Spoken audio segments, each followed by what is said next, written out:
ainda antes da Inquisição, o processo da expulsão dos judeus de Portugal em finais do século XV é uma página trágica na história desta velha nação mestiça, muito mestiça, de tantas raças e culturas.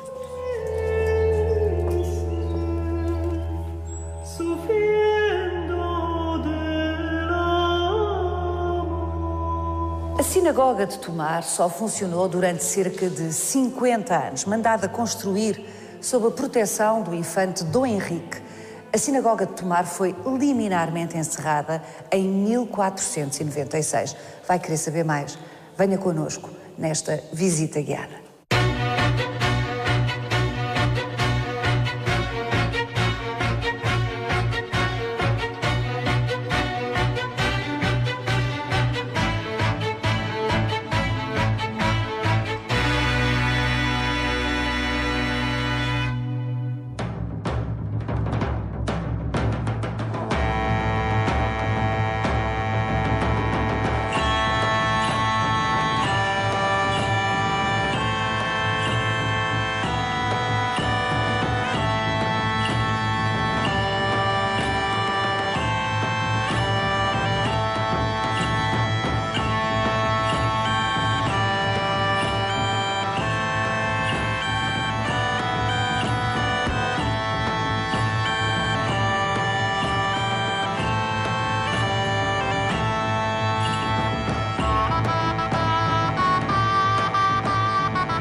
No século XIII, Idade Média, quando começou verdadeiramente a povoação significativa daquilo que é hoje a cidade de Tomar, desta povoação, a coabitação entre as três comunidades religiosas, cristãos, muçulmanos e judeus, era pacífica, não só em Tomar, como no Reino de Portugal. No Reino de Portugal. Era, sim, senhora, era pacífica.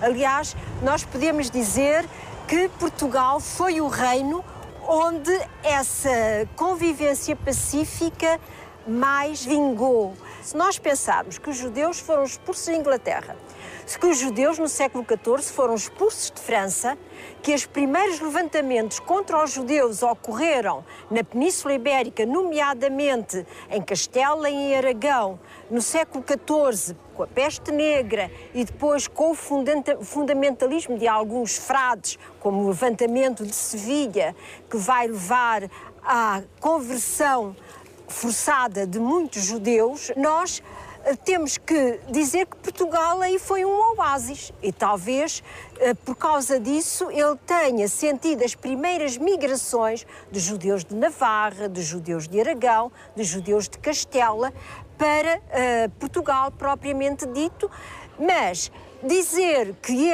essas migrações os trouxeram aqui é um facto, mas trouxeram-nos aqui já no século XIV. Já nos finais do século XIV. Isto não significa que não existissem judeus em Tomar ligados à Ordem do Templo e depois à Ordem de Cristo, porque havia uma relação e uma interação, digamos assim, por um lado de pacífica, por outro lado de necessidade por parte dos monges, dos freiros da Ordem de Cristo, em relação a uma população que era ativa economicamente.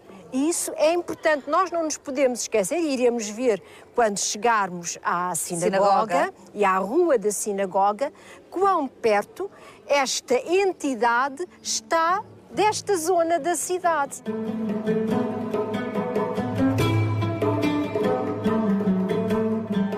Estamos aqui em frente da igreja de São João Batista. São João Batista é uma figura central. Exato. Para os templários, pois evidentemente para a Ordem de Cristo que sucedeu aos templários. Exato. No fundo para abrigar os mesmos monges guerreiros. E o mesmo território. E o mesmo território que tinham sido oficialmente extintos. E, é como diz, é muito significativo que esta igreja tão icónica, tão nevrálgica, esteja tão próximo. Ao contrário, a sinagoga e a Rua da Judiaria tão próxima. Exato. Exato. Aqui da praça e desta igreja. Exato. Não é? A igreja tinha uma função, primeiro era da religião, pertencia à religião maioritária, dita verdadeira, e tinha uma função que era apelar aos crentes, apelar à conversão. E daí que nos diversos concelhos ou cidades onde existiram judiarias, nós temos igrejas a circundar. O caso de Lisboa, são 4 ou 5. Aqui era esta.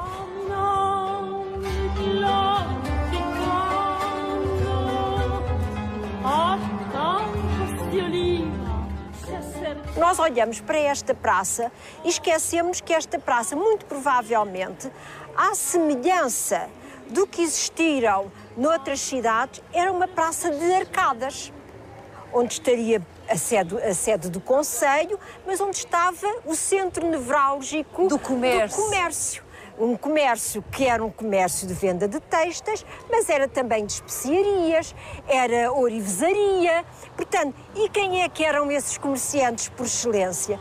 Eram os judeus.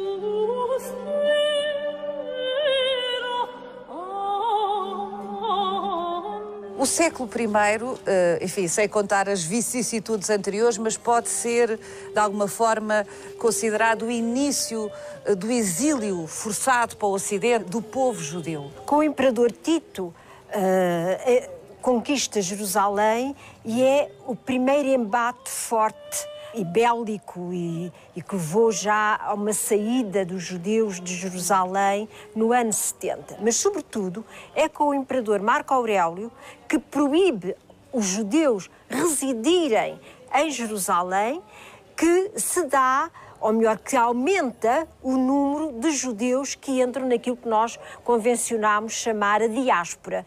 E a diáspora que, neste caso, nos interessa para o Ocidente.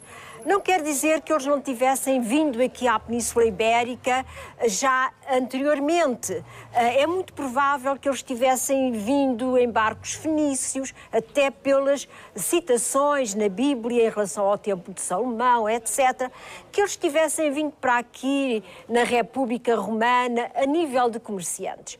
Mas a grande diáspora vai ser precisamente no século II. E temos as mais antigas comunidades, já mesmo comunidades judaicas, nos finais do século II, III, precisamente no Levante peninsular, porque eles vêm de Oriente para o Ocidente. Em Mértola há uma lápide linda com o candelabro, que embora não a possamos datar propriamente, podemos dizer que será do século V.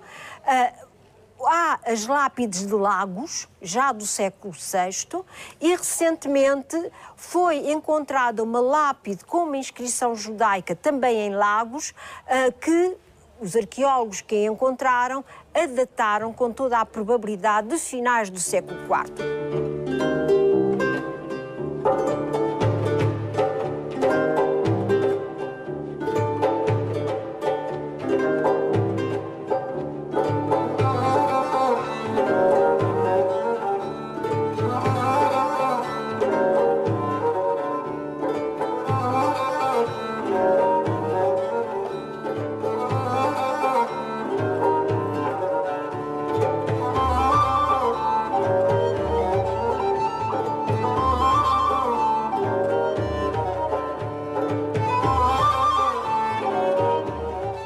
Visigodos, e começou aquilo que nós chamamos as conversões forçadas.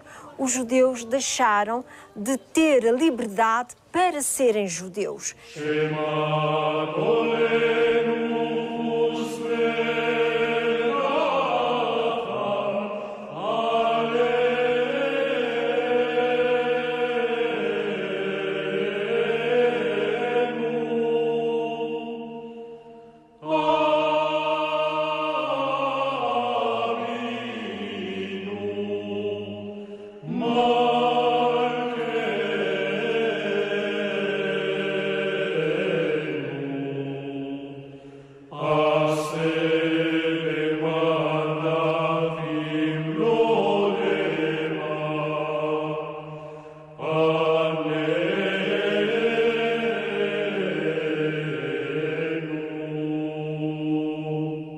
Não deixa de ser espantoso pensar que um dos momentos mais solares, esta é a expressão, radiosos, produtivos de coabitação de culturas, foi precisamente sob a égide islâmica na Península Ibérica e concretamente com alguns califatos como o de Córdoba. Exato, é de facto o esplendor, quer a nível de poesia, de filosofia, de medicina. Com as três comunidades. Com as três comunidades. E isso é uma das coisas que os reinos cristãos irão herdar. Porque nós não podemos esquecer, mesmo no tempo da Reconquista, não foram os cristãos peninsulares que perseguiram os judeus, mas precisamente os cruzados que vinham do norte. Os cruzados, temos várias narrativas de crónicas, quer da conquista de Lisboa, quer da conquista do Algarve, onde as grandes dizimações, quer de judeus, quer de muçulmanos, eram feitas pelos cruzados. Exato. Essa realidade não era partilhada pelos cristãos da Península Ibérica. E é isso que vai fazer com que nós entendamos o clima que aqui se vivia, quer no tempo de Afonso VI, que era avô de Afonso Henriques, quer no tempo de Afonso X. Estes reis chamavam-se os reis das três religiões. Só isto é importante para nós entendermos que eles próprios assumiam a proteção das minorias religiosas. Era o rei que pagava os impostos, era o rei que os autorizava a viver, como era o rei que, eventualmente, algum dia podia dizer não vos quero cá. E os protegia normalmente. Quando tudo corria bem, era o rei que recorriam quando se sentiam ameaçados. Isso é uma realidade que nós encontramos quando houve um levantamento por uma questão, enfim, de lana caprina, como costumamos dizer, no tempo de Dom Afonso V, em 1449, que houve uns judeus que deram uns bufetões numas crianças cristãs porque andavam a fazer distúrbios, e aqui os papás e as mamãs aqui de El Rei estão a bater nos meus meninos, não é? E então isso foi o motivo. O levantamento, e Dom Afonso V não esteve com meias medidas. Aqueles que se tinham levantado foram condenados à morte. Os que se levantaram contra os judeus. Exato, nitidamente.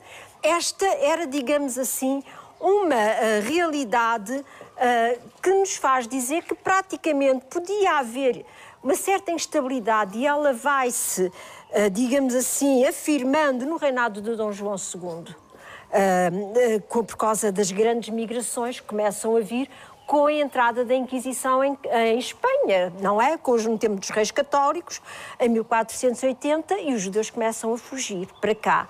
E depois com a expulsão em 1492.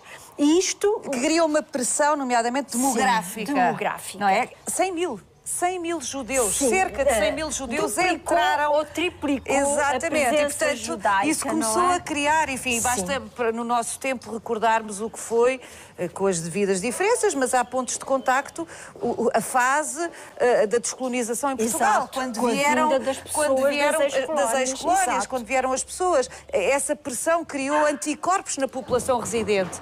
A rejeição, podemos dizer, entre aspas, era dupla, era dos judeus portugueses e dos cristãos, porque portanto, era dos residentes neste território, independentemente dos naturais do reino, quer fossem judeus, quer fossem cristãos. Por um lado, porque os judeus castelhanos não obedeciam às autoridades judaicas portuguesas. E, por outro lado, a população era... O número de famílias que entrava era de tal maneira elevado que foram obrigados a residir na parte cristã dos concelhos. E depois, tudo isto é muito complicado porque a entrada dos judeus castelhanos em Portugal é acompanhada pela peste. E o facto de eles entrarem com a peste vai ser entendido como castigo divino. E logo por azar, temos o caso da morte do infante Dom Afonso. E, portanto, há uma convergência de fatores que, de repente, começa a demonizar a comunidade judaica. Exato. Que grande confusão que se instalou no final, mesmo nos últimos anos do século XV, em Portugal. Foi uma espécie de temor de terra para as famílias da minoria judaica. Há um facto que acontece e que para nós é um bocado estranho, mas que mostra a relação de Dom João II e dos reis anteriores para com os judeus. Quando morre o infante Dom Afonso, Dom João II pede a todas as comunas do reino que pranteiem a morte do filho. Que chorem. Chorem, exato. A morte do filho. Pranto que se ergue em todas as sinagogas, em todas as comunidades, pela morte do infante Dom Afonso. E, curiosamente, este pranto será, quase que poderíamos dizer, o início do pranto dos judeus. Dom Manuel sobe ao trono. Dom Manuel, muito provavelmente, apaixonou-se pela prima. E esta paixão vai ser conjugada com uma pela outra... prima castelhana. Pela prima castelhana, não é? Terá sido mesmo paixão, isso era outra conversa. Terá sido mesmo paixão ou teria sido altamente conveniente para o megalómano Dom Manuel provavelmente as duas que um dia coisas... seria rei de toda a Península Ibérica. Era seria sonho, rei de toda a Península Ibérica. Ibérica. Era o sonho dos reis católicos, era o sonho de Dom João II e era o sonho de Dom Manuel, claro. Só que o presente foi envenenado. Os reis católicos, e sobretudo a infanta, e ela bateu o pé até ao fim. Já os judeus tinham sido expulsos e ela recusava a passar a fronteira, porque nós temos que entender que aqui estavam os judeus que tinham sido expulsos de Espanha, não é? E ela via toda essa recepção que Dom João II tinha feito aos judeus como... e conjugada com a morte do marido, do infante Dom Afonso, como castigo divino, a que se associava à entrada da peste. Portanto, era entendido como castigo divino. E ela não entrava no reino de Portugal enquanto ele não expulsasse não só os que tinha acolhido de Castelo e Aragão, mas também os naturais do reino. Ora, Dom Manuel fez um estratagema, que é a primeira vez que isto vai acontecer, com exceção de São Luís de França, que também os converteu, mas também os deixou partir. Aqui é uma espécie de conversão forçada, porque só uma minoria muito mínima é que vai poder partir. E nós não sabemos quantos foram, nem quais as condições que lhes foram exigidas para partir. É o caso, sei lá, de um David Negro, é o caso de um Abraão Zacuto, mas o que é que eles deram em troca? Porque o Abraão Zacuto era um dos homens que Dom Manuel protegia como judeu. Era o astrólogo ou o astrónomo. Os judeus foram nevrálgicos para os descobrimentos, para toda a expansão portuguesa. Exatamente, nessa fase, sim. Mas podemos dizer que praticamente desde o infante Dom Henrique eles acompanharam as descobertas portuguesas. Foram centrais com os seus conhecimentos. Em África, não é? Toda a costa ocidental, pelo comércio. Se nós formos a ver a cartografia desta época, nós encontramos em África o Rio do Judeu, só que não consigo identificar quem era este judeu. Como iremos encontrar o Rio do Judeu, nos Açores. Portanto, eles estavam ligados ao comércio do açúcar, como irão estar ligados ao comércio do ouro. Portanto, ao contrário do que durante muito tempo se disse, ou se pensou, ou foi veiculado, eu penso que para uma maioria, Dom Manuel, e no caso, portanto, a Casa Real Portuguesa, estava perfeitamente ciente da absoluta inconveniência da expulsão dos judeus. Portanto, não queria a expulsão dos judeus. Isso eu não tenho dúvidas nenhumas, posso não saber quantificar, mas ficou cá. Ou seja, ficaram cá tecnicamente convertidos. Nós não sabemos outra das sofisticações ou das duplicidades, é a expressão de Dom Manuel. Dom Manuel foi muito hábil. Muito sofisticado. Muito hábil. Eu diria muito maquiavélico, no sentido perfeito da palavra. Dom Manuel, o que é que ele vai fazer? Ele publica o Édito de Expulsão. E o Édito de Expulsão diz claramente se batizam ou saem. De facto, Dom Manuel I previu a possibilidade de eles serem cristãos fingidos. Exato. Quando legislou, decretou que durante Exato. 20 anos, após a conversão, eles tinham o direito de fazer o que quisessem dentro das suas casas. Exato. Que ninguém tinha o direito de lhes perguntar sobre a sua nada. fé. Exato. Uma coisa era a prática no espaço público, Exato. a prática exterior. Aí tinham que ser cristãos. Aí tinham que dizer que eram cristãos. Mas não eram obrigados a ir à igreja naquela altura. E não eram obrigados. Exato. E tinham uma espécie de tolerância. Tiveram durante 20 anos... Mais 12. Mais 12? Mais 12. 32 anos de tolerância. 32 anos. E Bom. Dom João III confirma essa tolerância. Só que aí, novamente, nós vamos ter uma pressão da Inquisição Espanhola.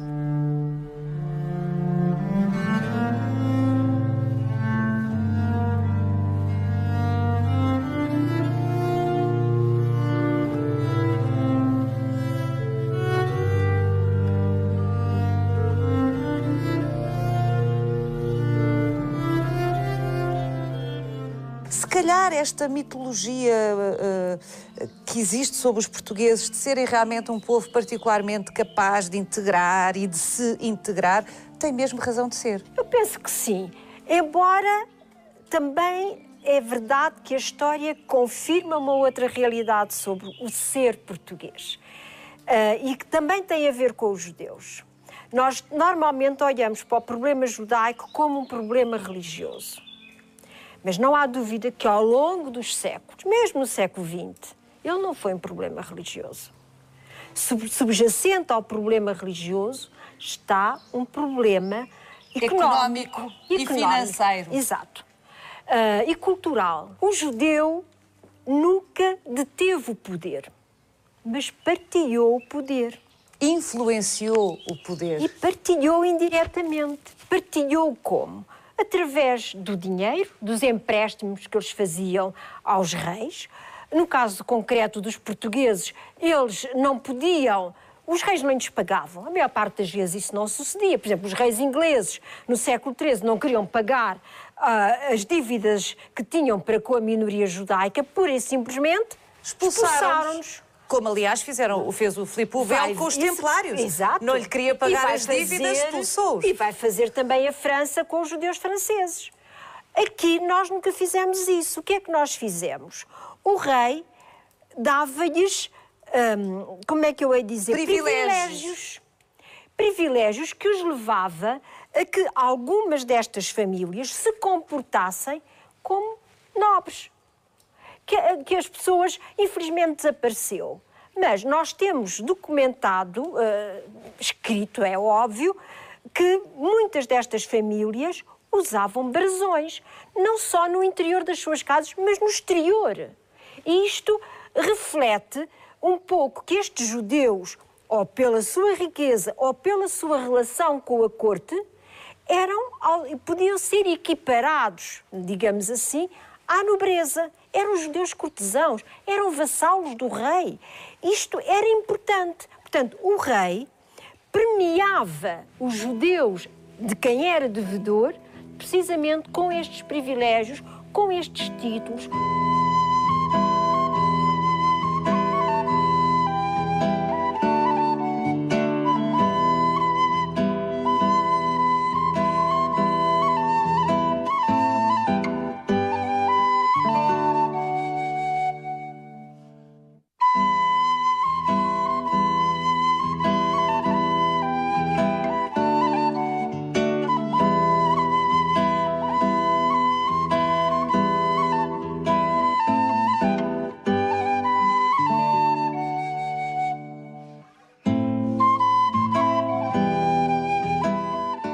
Esta sinagoga é de meados do século XV. Exato. É absolutamente incrível pensarmos que hoje, neste estado de conservação, edificada, portanto, ainda, É uma das mais antigas da Europa. Sobretudo das que sobreviveram. O problema é esse, é pensar que o que foi abatido, o que foi destruído no que diz respeito à comunidade judaica, não é? É verdade, e pensarmos que houve, mesmo aqui em Portugal, sinagogas com esplendor superior a esta, porque a comunidade era mais Esta importante. é relativamente simples, não é? É muito simples, é de meados do século XV, tem a ver muito com aquela relação que os judeus de Tomar tiveram com a Ordem de Cristo, nomeadamente com Dom Henrique e mais tarde com Dom Manuel.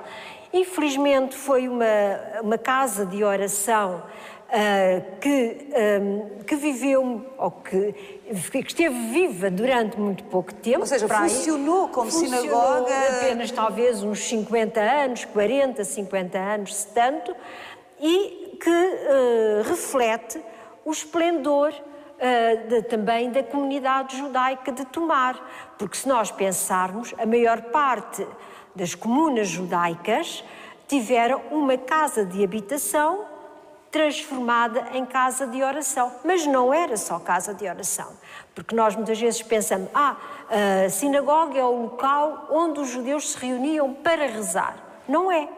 A sinagoga era um espaço comunitário misto. Era aqui que se desenrolava a Câmara de Vereação da Comuna, à semelhança, digamos, isto era a cabeça da comunidade judaica, lato sensu, peço desculpa pela comparação, seria uma espécie de uma Câmara Municipal. Aqui se reunia a Câmara de Vereação judaica da Comuna, aqui era a escola. Aqui era o tribunal, porque os judeus tinham um direito próprio, regiam-se pelo Talmud, embora o chapéu dessa execução fosse as ordenações gerais do reino. E no cimo estava o rei, a quem eles podiam recorrer em última instância. Mas junto do rei estava alguém que conhecia o Talmud, que conhecia a interpretação da lei, que era o Rabi Mor. O Rabi Mor não era uma entidade religiosa, era o corregedor dos judeus de todo o reino. E por isso ele era um cortesão, ele vivia na corte. De alguma forma, o destino deste edifício é uma espécie de metáfora trágica, evidentemente. Da própria vida dos judeus portugueses. Exatamente. Não é único, mas é uma espécie... Não, tudo o que aconteceu a este edifício até aos dias de hoje, em que estamos aqui, já com ele já recuperado o suficiente para o reidentificarmos, não é?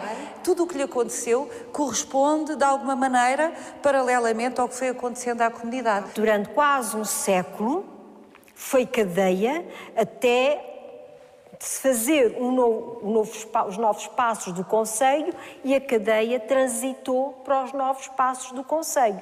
E então aqui fizeram uma pequena capela da invocação de São Bartolomeu, aliás a porta atualmente é do tempo da capela, depois foi um armazém. E é já no século XX que tomarenses começam a tentar descobrir onde é que teria sido a sinagoga, e um judeu que veio para Portugal, e que já agora vou relembrar, Samuel Schwartz, descobriu, comprou-a e quis fazer dela um museu luso-hebraico.